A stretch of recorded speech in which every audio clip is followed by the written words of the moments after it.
Dans ce point numéro 2 du paragraphe sur la métathèse, je vais vous présenter un certain nombre de réactions et le vocabulaire associé, bien que ce vocabulaire ne soit pas nécessairement indispensable à retenir. Donc les réactions de métathèse sont classées en différents types de réactions.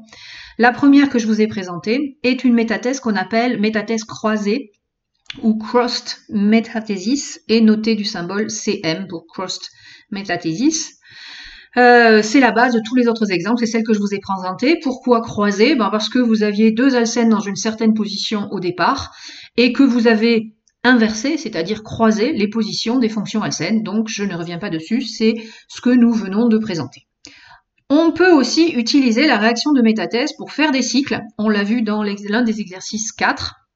Eh bien, vous avez ici une chaîne plus ou moins longue, donc cet arrondi représente un nombre qui peut être très important de carbone. Eh bien, on peut avoir une réaction intramoléculaire de telle sorte que vous fassiez un cycle. En anglais, ring. Et donc, le symbole, c'est ring closing metathesis, c'est-à-dire que vous avez fermé un cycle, donc fermeture de cycle, métathèse pour une fermeture de cycle, et donc effectivement, on peut faire des cycles en métathèse. On peut aussi polymériser, en métathèse. Donc, c'est la réaction que je vous présente ici. Donc, je vais compléter un petit peu mon schéma. Si vous imaginez ici une autre molécule,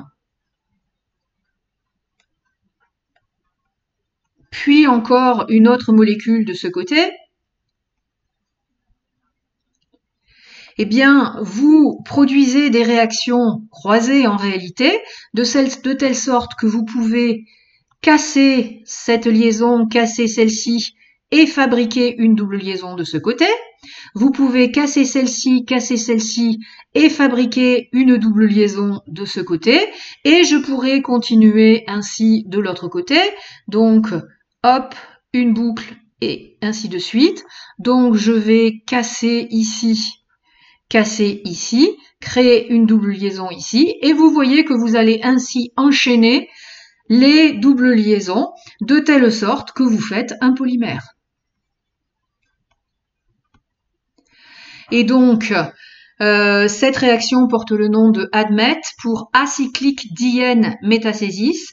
Donc, en fait, on fait réagir un diène, mais au lieu de faire un cycle, on va produire un polymère parce que la réaction ne va pas se produire à l'intérieur du cycle, mais entre les molécules. Donc, ne soyez pas étonnés, vous pouvez polymériser en métathèse. Alors, évidemment, ça demande un certain nombre de contrôles, hein.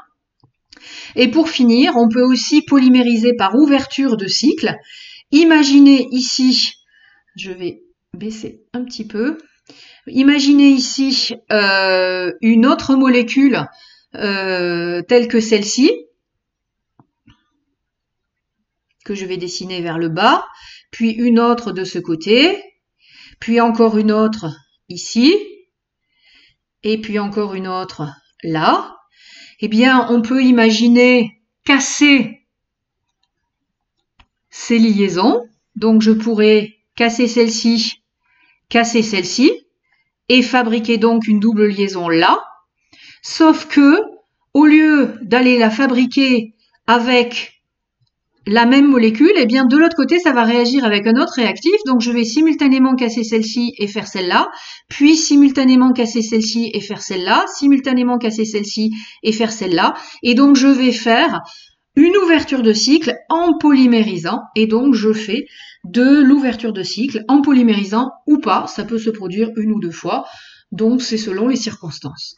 Donc vous voyez ici non pas les noms à retenir, je vous invite à ne pas perdre de temps avec ça, mais rester ouvert quant aux possibilités de réaction par la méthode de la métathèse. Et donc on peut dorénavant passer à la résolution des exercices 5, que vous trouverez dans la vidéo ainsi indiquée.